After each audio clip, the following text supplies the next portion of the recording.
Si Lucifer, siya may nagpasiugda sa sala. Siya ay nagpasiugda sa sala ni Adan ug ni Eva sa tanaman sa Eden. Siya ang nagpasiugda sa kangkain nga iyang gimurder si Abel.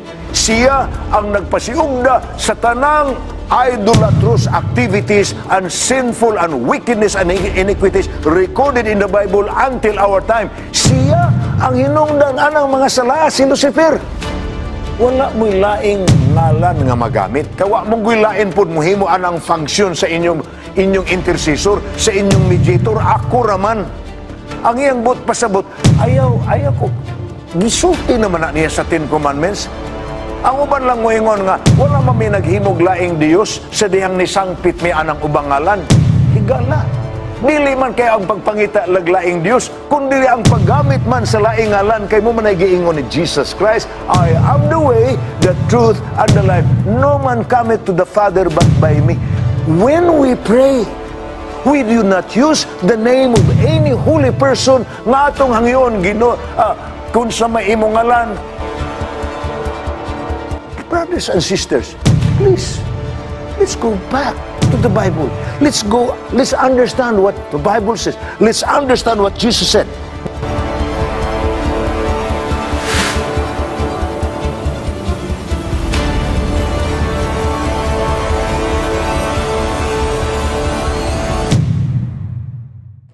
Niining si manaha atong gisgutan ang theme nga the answer to our hope. And I have explained to you from the very beginning, pipila lamang kini sa daghan nga mga matawag natong doctrinal or theological objections or accusations and labels. Some of those have people who have misunderstood the Seventh-day Adventists have thrown upon us. And we are the people behind Hope Channel. Wala namo na ilimod o karong gabhiuna padayono nato ang usa sa ilang accusation or usa sa mga label. Nag-ingon mangunang uban nga kining Seventh-day Adventist unique kay naa sila gitudlo nga laing sin bearer. Ang nagrepresentar kang Lucifer diri sa judgment or Yom Kippur kundi of atonement ang asasil. No. We do not have another sin bearer. Not we, not all of us. We have only one who bore our sins in himself so that he will take our place.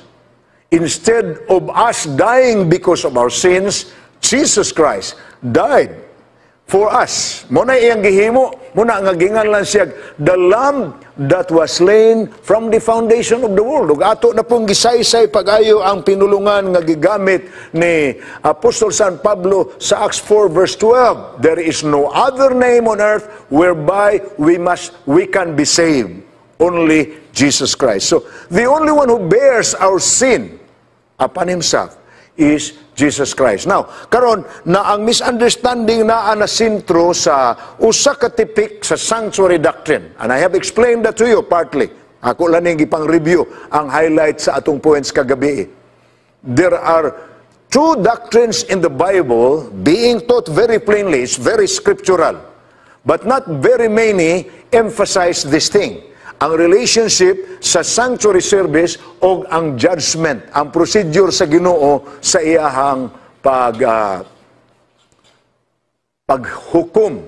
Ang paagi nga maila sa Dios kinsay makadawat sa iyang ganti nga kinabuhing walay katapusan ug kinsa say takos nga modawat sa silot ang walay kamatayon kay duha ra man gyud ang dangatan sa tanang tao diri sa yuta. Gisulti naman na sa Ecclesiastes kapitulo 12 bersikulo 13 ug 14, ani ini ang tibuok katungdanan sa tao, mao ni kinatumyan sa tanang butang alang sa kinabuhi sa tao, ang pagkahadlok sa Dios ug ang pag-alagad ug pag-ila kaniya kay dalhon niya ang tanang butang sa paghukom, matinago or madayag. So, we have understood that. Uni ato pong hisgutan ang pinulungan ni Ginoong Hesus just before He comes. Revelation 22 verse 12. Ah, behold, I come quickly, and my reward is with me. Ako ihatag ang ganti. Mubalik ako sa labing madali, ug akong hatagan sa ganti ang angay, sumala sa binuhatan sa matag tao. may ganti ang matagtao sumala sa ilang binuhatan. So, the basis of God's judgment is what people has done during their lifetime. So, importante yung masabtan na ito na. Now, we were pointing out a very important thing yesterday. Ang Psalm 77 verse 13 nag-ingon, "Thy way, O God, is in the sanctuary." What this really means is, ang plano sa Dios alang sa pagluwas sa tao. Ang tanan nga detalye kalabot sa kalihukan nga na-involve aron makumplito ang iyang pagluwas sa tao, gidescribe ka na, gihulagway ka na, pinaagi sa serbisyo sa sanktuaryo. Na ang sanktuaryo, unas tanan, tuwa sa langit. There is a sanctuary in heaven, and there is the big demonstration of God's process of salvation in the sanctuary in heaven. Pero aron makasabot ang mga tao diri siyuta nga ang pamaagi sa pagluwas, sumala sa dagan sa serbisyo sa sanktuaryo sa langit, gipakita sa Dios ang mao nga visual aid. Pinaagis pagsugo niya kang Moses, pabuhata ang katawhan sa Israel sa sanktuaryo so that they will know that I am with them. Ug ang Psalm 77 verse 13, kini atong gibasa nga teksto karon, ang imong dalan o Dios anaa sa sanktuaryo. So gidescribe na nato everything within the sanctuary, every character involved in the sanctuary, every activity taking place in the sanctuary is related to God's plan of salvation. Muna gingalag, multifaceted acts of salvation. Daghan nga kalihukan aron makumplito ang iyang pagluwas. Apan gihimo sa usa lamang kagisimbuluhan sa tanang kalihukan, tanang muebles. Si Kristo lamang ang kahulugan ng tanan. Ato nang gi-explain partly kagahapon, the candlestick, the showbread, the incense, the altar of the covenant, even the altar of burnt offering, etc. Apan may usa ka importante nga kalihukan sa panahon sa Yom Kippur kon Day of Judgment nga nahisgutan nato gyapon, which is the focal point of the labeling or accusation that some people have misunderstood about the doctrine of the sanctuary. Labi na gyud ang gitudlo sa Seventh-day Adventist Church, and that's the activity taking place during what is known as the 10th day of the 7th month. The month of Tisri. 7th month na sa Jewish calendar. Ang 10th day of the 7th month, mauna siya ang nailhan sa mga Israelhanon. Hangtod karon nga Yom Kippur. Ang Yom Kippur, pinulungang Hebrehanon sa in English nga the Day of Atonement. Now, the Jewish people until today has two very important holidays within the year. Ang isa ka nang gingalag Rosh Hashanah, mao na ang ilang New Year. Rosh Hashanah. Og ang ikaduha, which is the 10th day of the 7th month, mao ang Yom Kippur, the Day of Atonement. Now, until now, more than half of the Jewish people around the world, mao na ang gisulti sa update kanato, more than half of the Jewish people around the world, ang hibali, nagpilit sa ilang pagkahudiyo ug sa pagtuo ug relihiyon sa Judaismo. Nag-observe gihapon sa Yom Kippur. Now, what is the Yom Kippur? Ang word nga Day of Atonement, adlaw sa paghukom. Mauna ang highlight sa tibuok serbisyo sa sulod sanktuaryo. Ako nang gisaysay kaninyo, kada adlaw dunay hinalaray sa serbisyo sa sanktuaryo. Ang mga makasasala, magdala silang halad, ilang ikumpisal ang ilang sala, ibalhin ngadto sa karniro, pinaagis pagbutang sa ilang kamot sa ulos karniro, unya ang maong karniro, ihawon og ang dugo niini, dalhon sa saserdote, paingon sa sanktuaryo, gisablig sa mga importante nga mga furnishings or furnitures within the sanctuary. But naay usa ka activity during the Day of Atonement in which the high priest are sitting aside two goats, duha ka kanding ang iyang giset aside. Ang usa ginganlan, mabasa ninyo kini nga particular nga passage sa Leviticus chapter 16 verses 8 to 10. Naagina mo na nga passage ang naghisgot kalabot sa duha ka kanding. Ang usa ihalaray gingalag the goat for the Lord. Ang isa pod gingalag the scapegoat. Ang maong scapegoat dunay Hebrew nga terminology, ngalan, dunay Hebrew nga ngalan. Biblical gyapon kanang gingalag asasil, scapegoat. Now, what do this mean? Well, ato unahon. Ang Day of Atonement mauna ang highlight sa ilang activity sa Jewish people throughout the year. But the Day of Atonement, which is known as the Day of Judgment, is an important holiday diin ang tanang katawhang Hudiyo. Giawhag sa pagpuasa, giawhag sa pagampo, giawhag sa pag-abstain, sa ilang naandang kalihukan, mismo gani ang magtiayon, gitambagan, ayaw sa mo pagdulog or magdulog ka mo, abstain from sexual relationship, anything. Ang uban mo go into the extent nga they do not take in anything into the body, including water and food. Ang uban sad mag-fasting sila nga they do not take solid food, they take only water. Now, there is no specific prescription as to what you do. The important thing during the Yom Kippur is all Jewish people should sorrow regarding their condition before the Lord. Kinahanglang naa sila'y paghinulsol, naa sila'y pagkumpisal, naa sila'y kahangawa sa ilang pagkamakasasala, ug doon na sila'y appreciation nga unta inighukom sa Dios, gihinluan ang ilang kasalanan. Mao na ang activity sa Yom Kippur. Pamasahon taragod ning pipila ka mga description sa Yom Kippur. You shall do no work on that same day, for it is the Day of Atonement, to make atonement for you before the Lord your God.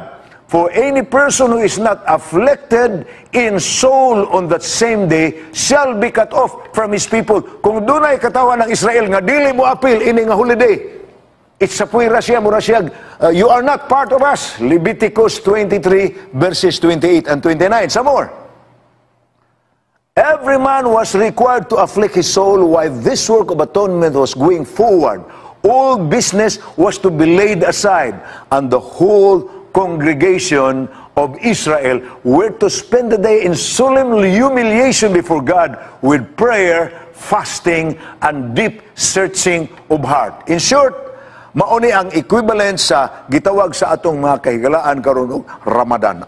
Apan ang Ramadan is a 30-day. Ang sa teaching sa Bible sa Yom Kippur is a one-day activity. Abstemiousness, paglikay sa tanan alang sa kaugalingon. Concentrate ngadto sa atong pagampo sa Dios, pagsugilon sa atong mga sala, paghinulsol, ang pagpangaliya nga ang grasya sa Dios ipadagaya niya sa paghatag kanato. Og niya pa ang activity sa high priest. Ingon din Aaron, paminawa ha, ang Leviticus 16:21, Aaron shall lay both hands on his hands on the live goat, katong duha ka kanding. Confess over it all the iniquities of the children of Israel. Mauna ang gihimo niya sa asasil. The other goat, ihawon pud to siya for the Lord, apan ang another goat dili siya hawon. Unsa ra may buhaton sa high priest ngadto kaniya? Si Aaron nga igsoon ni Moses, mao man ang high priest sa wilderness. Sa diyang gisugo na sila sa paghimon ining mga seremonya sulod sa sanktuaryo. Ingon sa Levitico 16:21, og si Aaron magabutang siyang kamot sa ibabaw sa kanding ug iyang isugilon ang kasalanan sa Israel ug ang ilang natigom nga sala sa tibok tuig concerning all their sins, putting them on the head of the goat. Humaniana kanang asasil na niya, humaniya ibutang or gipatong ngayang kamot nga gibubo niya diha sa asasil ang sala nga natigom sa tibok tuig. Remember, I told you, ang daily service dunay halad ang mga makasala. Gisablig ang dugo niini sa suod sa sanctuaryo, symbolizing the accumulation of the sins of the Israelites throughout the year. Ug niining panahon na ang gitransfer nga sala gikan sa makasala paingon sa lamb, paingon sa saserdote ug paingon sa sanctuaryo, karon habwao na sa labing taas nga saserdote ug ibutang sa ulo sa asasil. Now, mao na ang point nga na misunderstood ang Seventh-day Adventist. Kay matod pa sa uban, wow, you have another sin bearer aside from the Lord Jesus Christ? You count Lucifer or the asasil as sin bearer? No, we don't count Lucifer as the sin bearer. What is described in Revelation chapter 16 is simply part of the great plan of salvation. Human mapasaylo ang makasasala, human dawata nila ang virtue sa pag-ula ni Kristo sa iyang dugo nga gisimboluhan sa karniro nga ilang gihalad, karon sa nahumana kanatanan, ibalik sa labing taas nga saserdote ang tanang sala ngadto sa nagpasiog na gyud sa sala. Si Lucifer, siya may nagpasiog na sa sala. Siya ay nagpasiog na sa sala ni Adan ug ni Eva sa tanaman sa Eden. Siya ang nagpasiugda sa kangkain nga iyang gimurder si Abel. Siya ang nagpasiugda sa tanang idolatrous activities and sinful and wickedness and iniquities recorded in the Bible until our time. Siya ang hinungdan anang mga sala, si Lucifer. Busa ang labing taas nga saserdote during the Day of Atonement. Ang tinigom nga kasalanan, ibalik niya sa ulo sa asasil, meaning ikaw mo hinungdaning tanan. You do not deserve to be here. Mo na meaning ana. Dili ka angayan makita diri busa kanang asasil humaniya ipatong ang kasalanan nga natigom anang tibuok tuig sa ilang daily service. I-cast away ang maong asasil. Ipalayo siya ngadto sa area nga dili nagyud siya kauli ug duwa na gyud po'y tao nga makakuha kaniya. Dili na siya makabalik sa katilingban sa Israel. Again, atong basahon ang Leviticus 16:21. Aaron shall lay both hands on his hands on the live goat, confess over it all the iniquities of the children of Israel and all their transgressions concerning all their sins, putting them on the head of the goat, and shall send it away. Paminawa ang sumpay. Then, in his character, kini nga explanation, gikan na basahon nga great controversy, page 420. Then, in his character of mediator, he took the sins upon himself and bore them from the sanctuary, placing his hands upon the head of the scapegoat. He confessed over him all the sins, thus in figure, transferring them from himself to the goat. Unya, adunay messenger nga na-assign. Leviticus 16:21 and 22. The goat shall bear on itself all their iniquities to an uninhabited land, and he shall release the goat in the wilderness. Kung inyong tanawon, ang saysay sa buhat ni Kristo sa pagluwas, gihimo niya ang tanan. All that you have seen inside the sanctuary, furnishings, characters, activities, points towards one Savior, Jesus Christ. Apan, niining panahona, gibutang ang kasalanan sa katawhan sa tinuod nga instigator of sin. Lahi kini siya nga sistema sa bearing ni Jesus Christ sa sala sa mga tao. He bore the sins of the people as our Redeemer. Manunubos manggod nato siya. Inay nga kita ang mamatay tungod sa atong sala, siya ang nagpakamatay sa atong dapit mo nang siya ang karniro nga nagula sa dugo alang sa makasala. But ang asasil, wala siya magula sa iyang dugo sa dihang gibutang ang sala kaniya sa iyang ulo. Gida siya kamingawan aron di na siya kabalik sa katilingban sa Israel. Unsa inyong nakita nga tipik sa planos kaluwasan, sa eschatological nga description sa pinadayag, nga equivalent sa maong kahimtang. dunay doktrina gaginganlan og the millennium. Ang doktrina sa millennium, mauna ang millennium, the 1,000 years, which is described in Revelation 20. Mao ang panahon nga pagbalik sa Ginoo, mga banhaw ang mga mataro nga nangamatay, apan ang tanang buhi nga dautan, mga matay sab sila. Ug ang tanang patay nga dautan magpabilin sa ilang lubnganan sulod sa 2,000 ka tuig. Ug sa Revelation 20 verse 5, at the end of 1 year, mabanhaw kining nga matay nga mga dautan. Unya, si Lucifer, ang yawa, gapo siya og kadina sulod sa 2,000 ka tuig. Ug wala gyud siya nahimong kalihukan ni aning panahon sa 2,000 ka tuig. Higala, Lucifer, during his being jailed in the bottomless pit for 1,000 years, is the symbol of the azazel in Leviticus chapter 16.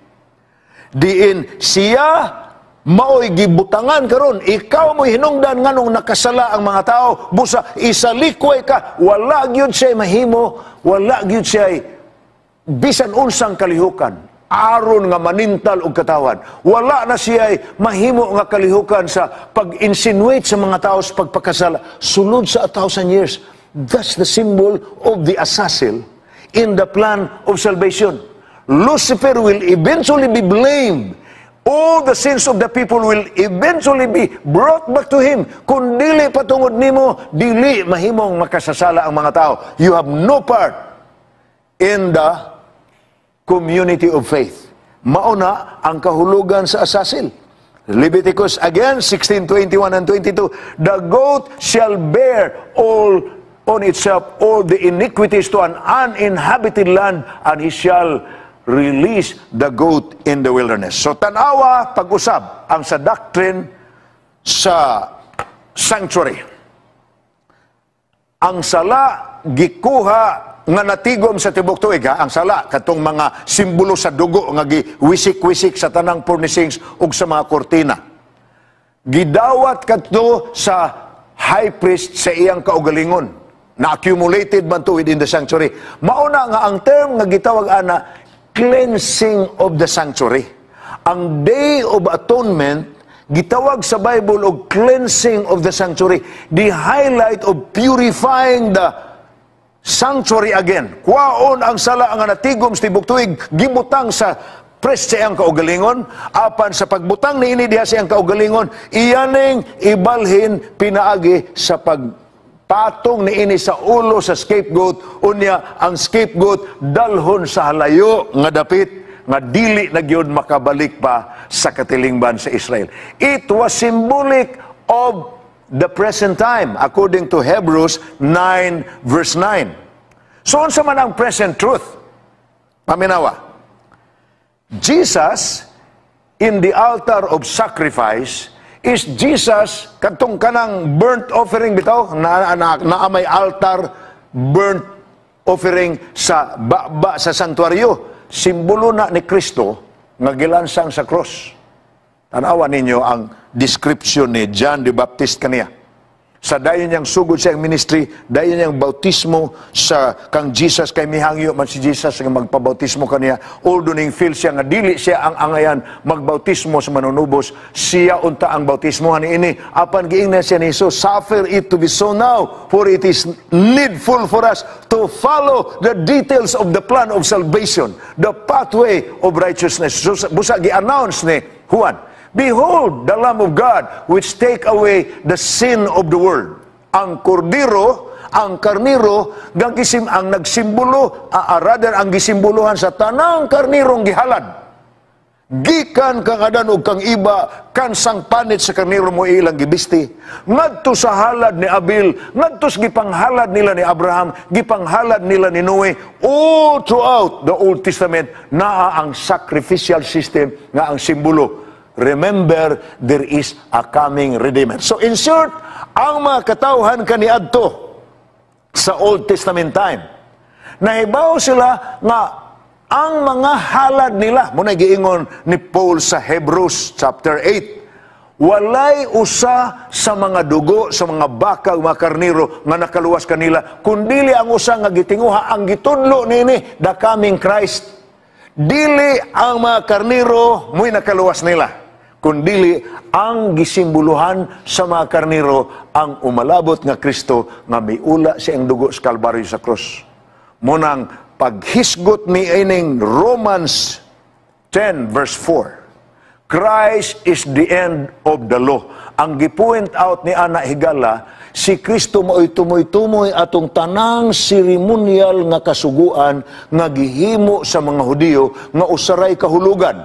Nagtudlo paingon sa umalabot ni Kristo. Nan kay nalansang naman si Kristo sa cross, wala na kinahanglana nga mag-usab pa sila pagdala og halad karon. Muna nga, karon kita, human naman si Kristo, gilansang sa cross. Dili na tamuhimo anang halad-halad pas karnero nga naman. We already understood that Christ who died on the cross is our Savior. On their part, they were looking forward to His coming. That's why they have to do the symbol. Maghalad sila karnero, muulag dugo, aron kasabot sila nga ang ilang kaluwasan ang umalabot nga Kristo. Apan sa atong panahon kay namatay naman si Kristo, nagula naman siya ang iyang dugo, wa na tamo hangad, wa na tamo look forward by doing it in order for us to understand. We simply look back to His vicarious death. Nganong gingalag vicarious? Kanang pulong vicarious, puli sa atong kamatayon. Vicar. Maunay kahulugan sa pulong manunubos. Kay inay nga kita'y mamatay, gitubos man taniya. So, ang ilang kaluwasan o ang atong kaluwasan, maura, correct si Pablo sa iyang pagingon, there is no other name, only Jesus' name. Because all of them, they were looking forward to the coming cross. All of us, after the cross, are looking back to that cross. But their salvation and our salvation is the same. We were saved by the grace of Christ. When He died on the cross, He shed His blood for you and me. Aron nga inay ikaw ug ako ang mamatay, siya ang nagpakamatay sa imong luna. Now, niya pa ang tipik sa present truth, ha? Ingon sa Isaiah 53 verse 7, He was oppressed and He was afflicted, yet He did not open His mouth. He was led as a lamb to the slaughter, as a sheep before its shearers is silent. So He opened not His mouth. Nganong wala manggi-resistance si Ginoong Hesus? Sa dihang gidala siya sa krus, nganong wala manggi-attempt sa ang part nga mulugnot, mukisi-kisi, mangitag paaging makabuhi. Nganong mana? Wa gani siya mulitok og pulong sa pagpakigbatok or sa kasuko, bisan pa sa iyang ekspresyon sa kasakit, wala. Ang iya lang nalitok, katurang gingalan nato sa Holy Week og the 7 last words, which is very popular. But Christ know that He was the representation of all the lambs that has been offered by all people before He was finally laid on the cross. That's why when He was nailed on the cross, Romans 10 verse 4, He is the end. Kay end of the law, ceremonial law, kay naaman po sa Daniel chapter 9, nga He has to be cut off.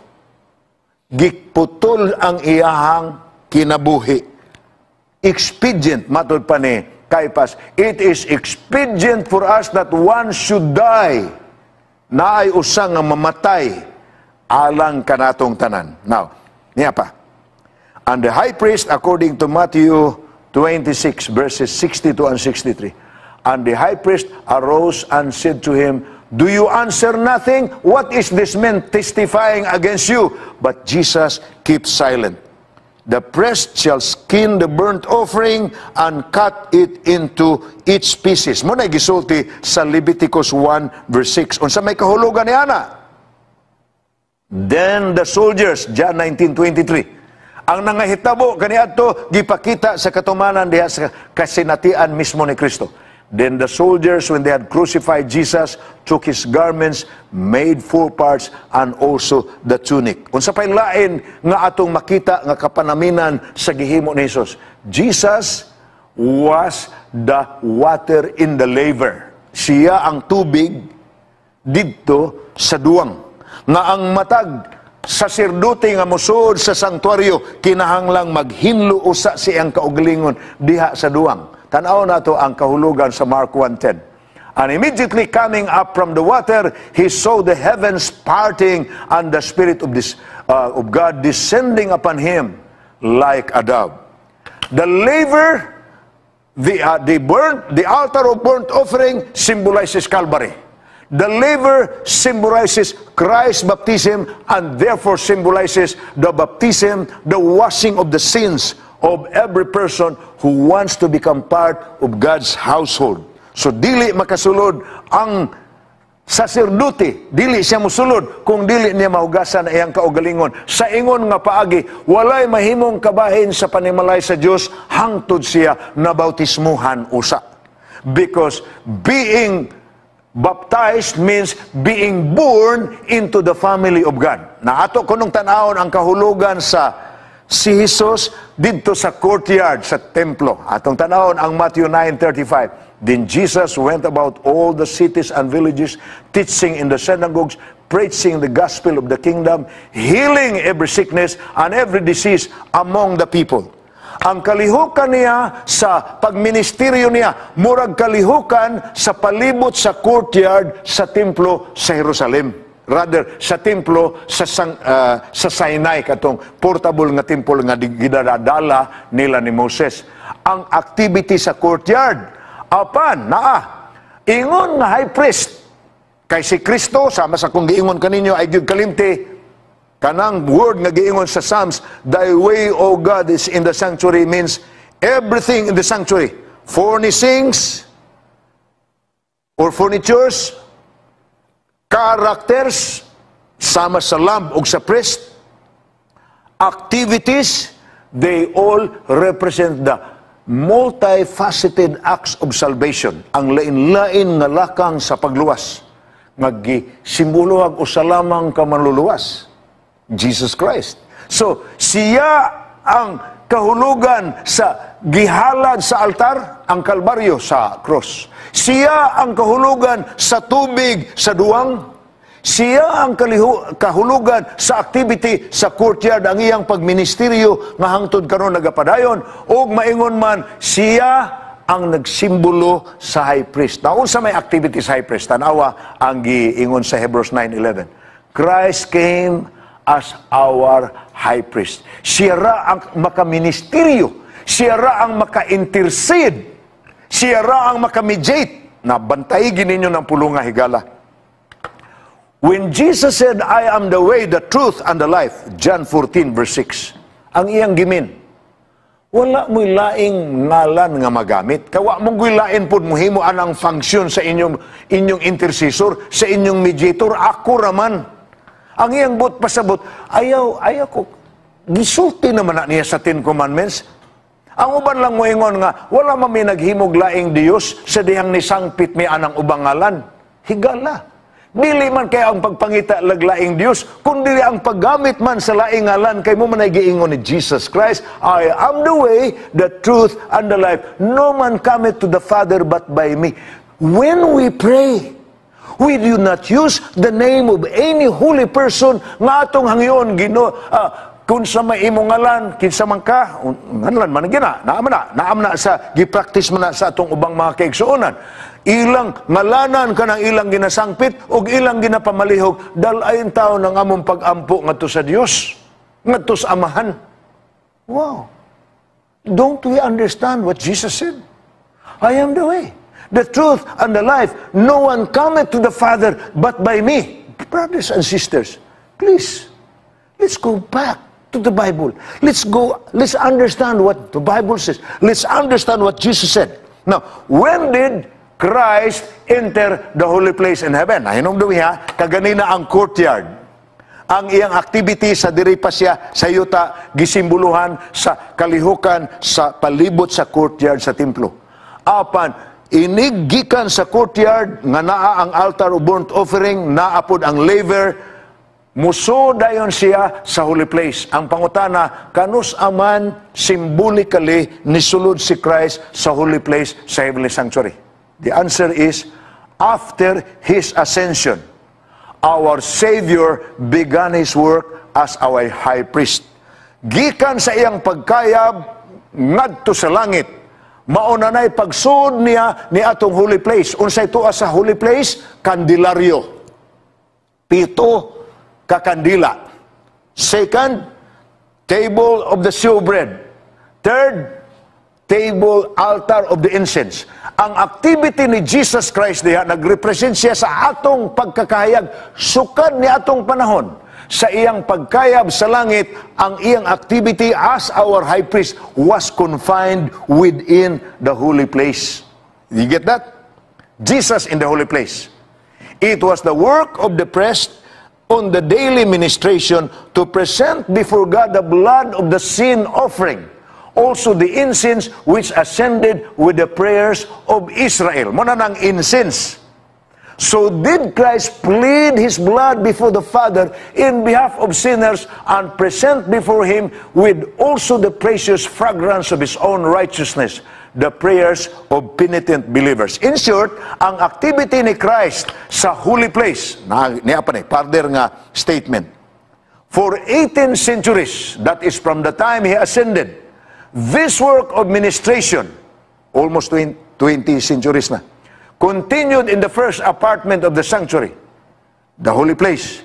The blood of Christ, pleaded in behalf of penitent believers, secured their pardon and accepted with the Father. Yet their sins still remained upon the books of record. Na aya nagkalimti ha, sa panahon sa daily, katong nahitabo sa 360 days, 359 kay ingnon ta lang, usaraman kaadlaw ang Yom Kippur. O ang Jewish calendar, 360 days raman. Sa 359 days, ang daily activity, mao ang ilang pagdala sa ilang halad nga karniro, apan sa 10th day of the 7th month, 1 day in a year, Yom Kippur, Day of Atonement, balhin na siya gikan sa holy place, paingon sa most holy place. Apan samtang naapa siya sa holy place, ang mga dugo, atong gipanghalad, iyang gisablig sa mga furnishings sa sulod sa sanctuaryo. Yet their sins remained upon the books of record. Now, the blood of Christ, while it was to release the repentant sinner from the condemnation of the law, was not to cancel sin. It would stand on record in the sanctuary until the final atonement. Munang mabasa nimo sa Patriarchs and Prophets nga libro, page 357.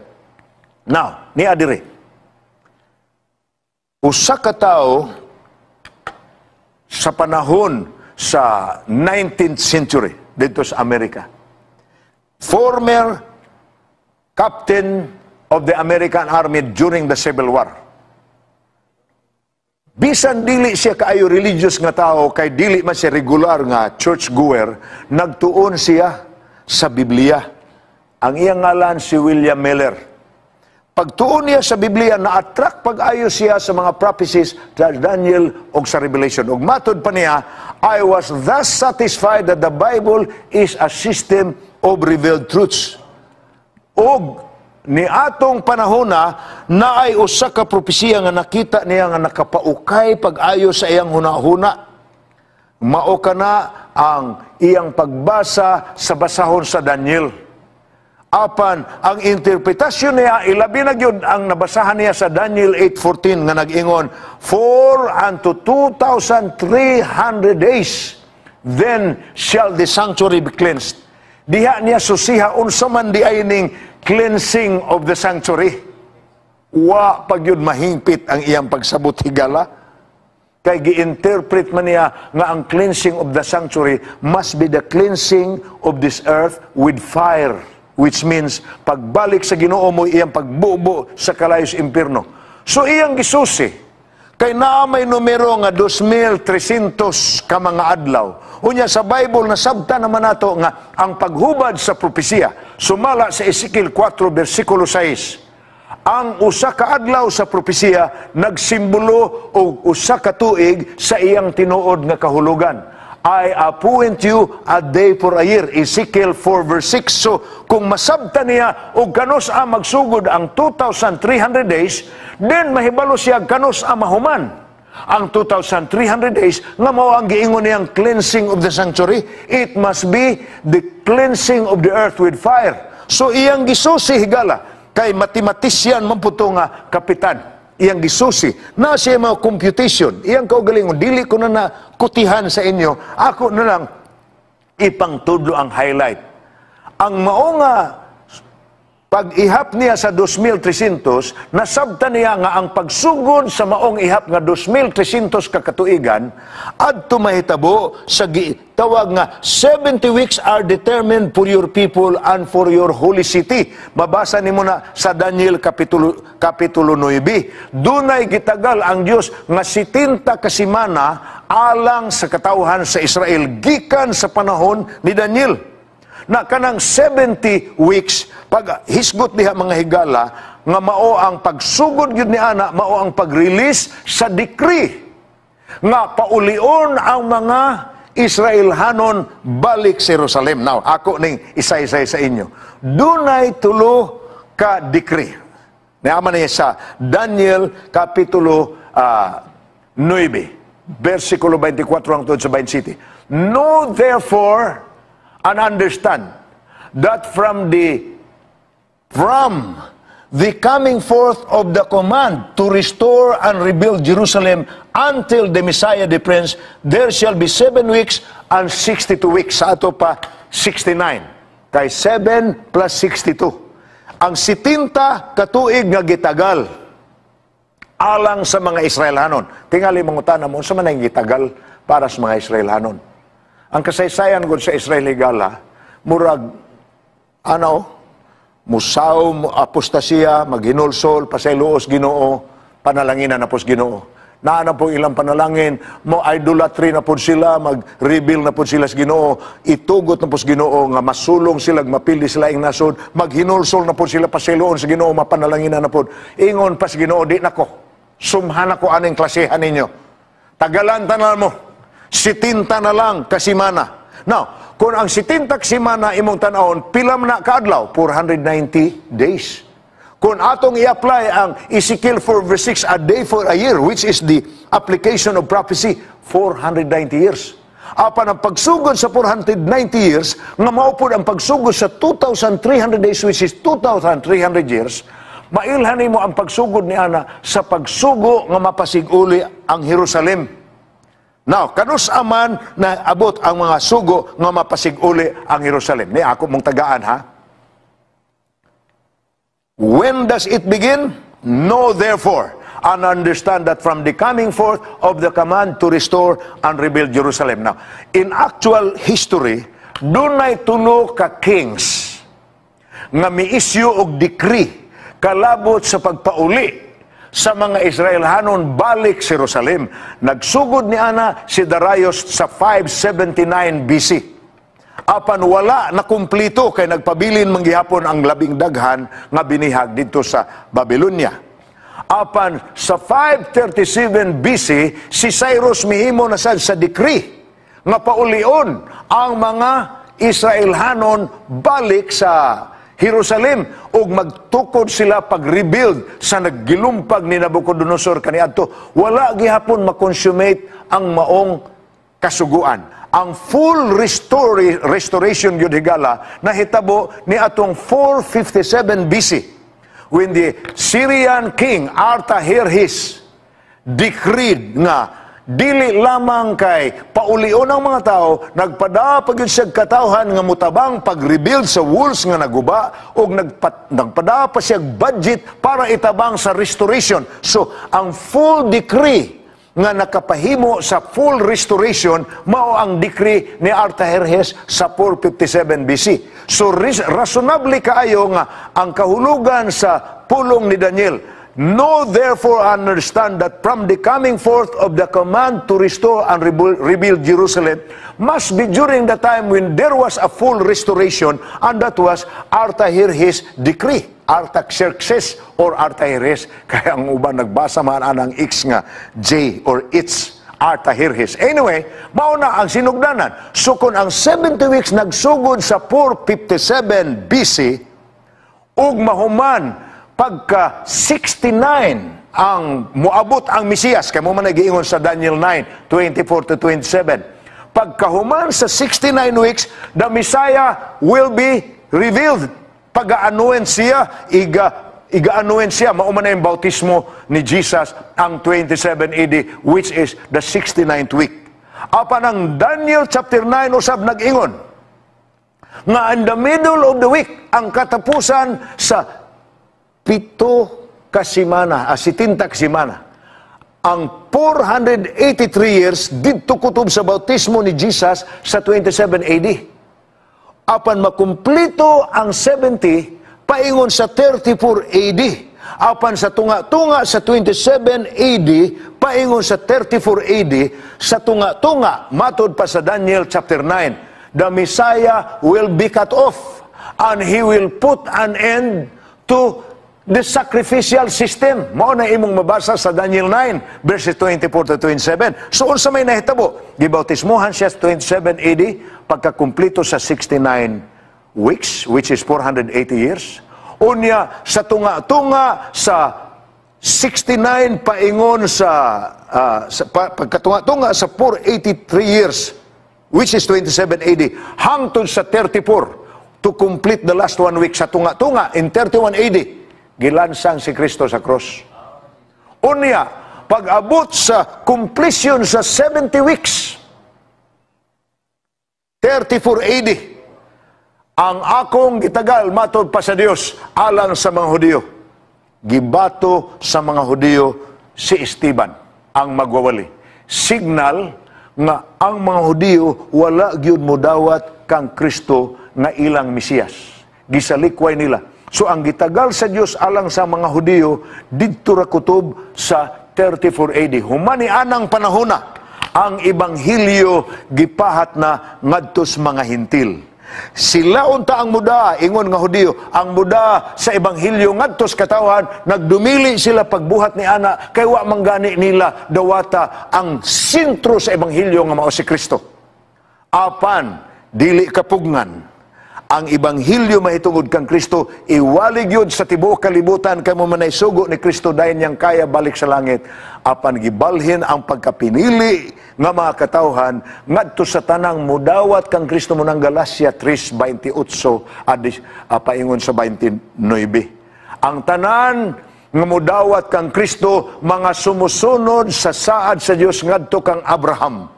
Dili na kay ang Israel lamang nga literal nga Israelhanon, kundili ang tanan nga modawat kang Kristo. Sukad sa 34 AD, the gospel was preached to the Gentiles led by Paul and other disciples. Munang Acts of the Apostles record ang conversion sa linibo ka katawhan. Dili lamang mga Israelhanon, kundili mga Grisyanhon, mga Cypriot, 14 ka nationality ang giwalihan ni Pedro sa buhat kapitulo 2. Og 3,000 kapin ang nabautismohan. Mauna ang pagsugod ang mga kaigsuonan sa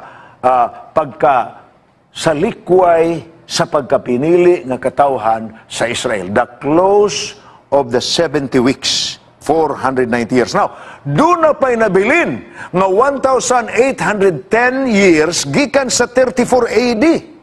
Ug tan-aw ni Miller kung 2,300 days na human ang 490 sa 34 AD na pa 1,810 gikwinta niya ato na sa October 1844. So ingon siya, cleansing of the sanctuary. Ang hubad niya kay ang sanctuary, ang kalibutan man, ug ang cleansing will be burned with fire. So ingon niya, pagbalik nis Ginoo, pagbalik sa Ginoo sumala sa pinadayag 20, paulanan niya kalayo ang kalibutan ug tunawon kini sa kinatibuk-an. Munang nagwali ang gingalag 1844. movement, Advent movement dito sa United States o sa ubang bahin sa kalibutan. Apan higala, disappointed sila.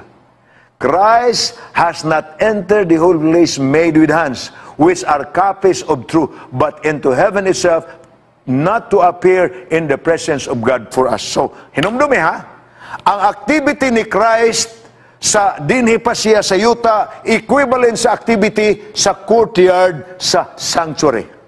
Ang activity ni Christ gikan sa iyang ascension, pagkayab niya, hangtod sa ending of the 2,300 days, was centered on the holy place. Apan ang activity ni Christ sa 1844 at the end of the 2,300 days was symbolizing the act of atonement, the Day of Atonement. So ang activity gikan sa end of the 2,300 days nga mao ang cleansing of the sanctuary. Nga ang meaning sa cleansing of the sanctuary mas nasabta na nato karon. Mao di ay na ang Day of Atonement. Mao na ang period nga nagsugod sa 1844 hangtod karon. The Day of Atonement is going on. And what is going on during the Day of Atonement? Christ is interceding in our behalf. We are now living in the great Day of Atonement, according to the Great Controversy 490. In the typical service, while the high priest was making the atonement for Israel, all were required to afflict their souls by repentance of sin and by humiliation before the Lord, lest they die. They be cut off from among the people. So, ang activity sa Old Testament, sa Day of Atonement, nabalhin sa atong kaadlawan karon sugod ni atong 1844. The judgment has been going on. The intercessory judgment, the investigative judgment, the time when Christ is standing before the Father as our mediator. Nag-start na sa 1844 and it is going on until now. Munang pag-abot sa message sa Revelation chapter 14, verses 6. Kadluki ang Diyos. Fear God and keep His commandments, for the hour of His judgment has come. Naabot na ang adlaw sa iyang paghukom. 1844 pa, the Day of Atonement. A judgment is a twofold ministry. One, Jesus makes atonement for sinners, and He has done that. And number two, the investigative judgment nga mao ang nagapadayon sa pagkakaron. Jesus enters the most holy place to perform the work of investigative judgment and to make an atonement for all who are shown to be entitled to its benefits. Siya ang atong intercessor karon. Muna giingon sa Great Controversy 480. Unsa man ang mga basihanan sa paghukom sa langit? Mao na giingon sa balaang kasulatan. Dunay tulo ka klase sa libro nga mo'y ablihon sa panahon sa paghukom. Number 1, Book of Remembrance. O sa may sulod sa Book of Remembrance, tanang tentasyon resisted, every evil overcome, every word of tender pity expressed, every act of sacrifice, every suffering and sorrow endured for Christ's sake. Sa ato pa, ang mga buhat nga maayo, gi-record sa Book of Remembrance. Apa na ay laing basahon? Gingan lang kanag the record of sins of men. Ang uban nagtawag ni ini nga Book of Death or Book of Records. Unsa may nasuat diha? Every wrong word, every selfish act, every unfulfilled duty, every secret sin, every artful dissembling, every heaven-sent warnings, reproofs that is neglected and rejected, and every wasted moment, every unimproved opportunity. Monay na suwat sa Book of Records of Sins. Ang ikatulo nga libro nga basihanan sa paghukom. Kaya naaman na, gisulti na sa Ecclesiastes 12, verse 14. God will bring every work into judgment with every secret thing, whether it's good, whether it's bad. Asa na kwa? Sa Book of Records. Ang ikatulo nga libro, ang gingalan natog The Book of Life. Kinsa may nasulat sa Book of Life? Ang mga katawhan nga nag-alagad sa Jud. Nag-alagad sa Diyos. Ang mga taong midawat kang Kristo ingon nga ilang maluluwas. So ang paghukom, nagsugod sa balay sa Diyos sa ato pa, ang katawhan sa Diyos mo'y giunas paghukom. And if it first began at us, what shall the end of them that obey not the gospel? Higala. Niya pa'y lain nga text. Great Controversy 480. So in the great day of final judgment, an investigative judgment, the only cases considered are those of the professed people of God. Ingon ini manggod ang sequence. Beginning with those who first live upon the earth. Gikan ni ato ni sila si Adan, si Eva, gisugdan sila sa paghukom. Sukad ni atong 1844, sigig ukay ang mga basahon sa langit, gisugdan sa mga tao nga nauna. With the first who live upon the earth, our advocate presents the cases of its successive generation and closes with the living. So gikan sa nangamatay na, paingon sa buhi pa. Gikan sa panimalay sa Dios, paingon sa labing daghan nga katawan. Higala, duha ang nagapadayon sa pagkakaron. Ang nangamatay na, susi ang ilang mga ngalan sa basahon sa langit. Inigbalhin ni anang paghukom sa Dios paingon sa mga living, and we believe that is going on right now. Mahuman ka na ni Kristo ingon nga high priest.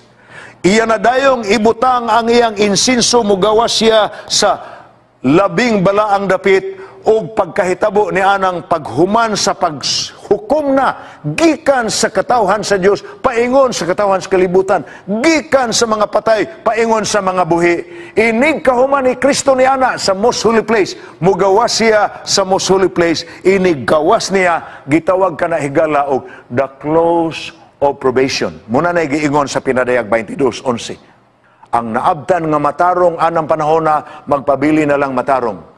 Ang naabtan nga dautan, magpabili na lang sab nga dautan. Unsa may musunod, human sa paglugwa ni Kristo sa labing balaang dapit sa langit ng sanktuaryo. Mauna ang atong tema in our subject tomorrow morning sa atong sermon, Sabbath sermon. So keep watch. Dunay dakong hitabo nga anhipas kalibutan magsugod paingon sa atong transition sa paingon nata sa langit, ang 7 last plagues. We will discuss that tomorrow morning, so watch out for that subject matter, because that is what will be presented for the final presentation of our present episode. Christ is the answer to our hope. God bless everyone. Hinaot nga musunod kamo sa atong presentation ugma. Ayaw kamo kalimot, Sabbath sermon. The conclusion of our series for the week.